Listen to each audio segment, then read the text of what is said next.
شب برات پر صرف 3 چیزوں کا ثبوت ملتا ہے۔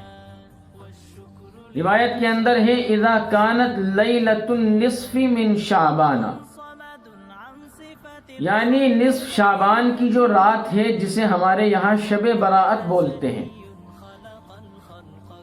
فقوموا لیلہا، اس رات کے اندر تم قیام کرو۔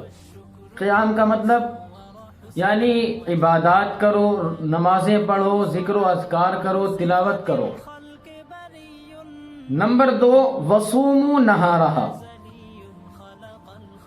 اس کے دن کے اندر روزہ رکھیں۔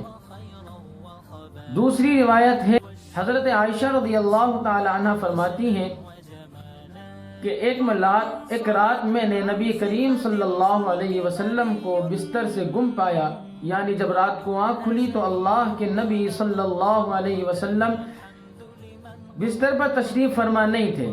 وہ تمہیں تلاش کرنے کے لیے نکل گئی تو دیکھتی ہوں کہ جنت البقیع میں یعنی قبرستان کے اندر، جو جنت البقیع قبرستان ہے، اس کے اندر آپ صلی اللہ علیہ وسلم آسمان کی طرف اپنے سر کو اٹھائے ہوئے دعا کر رہے ہیں۔ تو اس حدیث سے یہ تیسرا عمل ثابت ہوتا ہے۔ اب اس کی بھی ایک حد ہے، یعنی جو اس رات میں عبادت ہے وہ عبادت نہ تو کسی خاص انداز کی عبادت ہے، نہ اجتماعی طور پر عبادت ہے، نہ تداعی ہے، یعنی ہم لوگوں کو بلا بلا کر کے جو ہے وہ عبادت کریں، نہ مسجد کے اندر عبادت ہے۔ عبادت کرنی ہے تو انفرادی عبادت کریں، عبادت کرنی ہے تو گھروں کے اندر عبادت کریں، عبادت کرنی ہے تو عام عبادت کریں جو آپ کا دل چاہے۔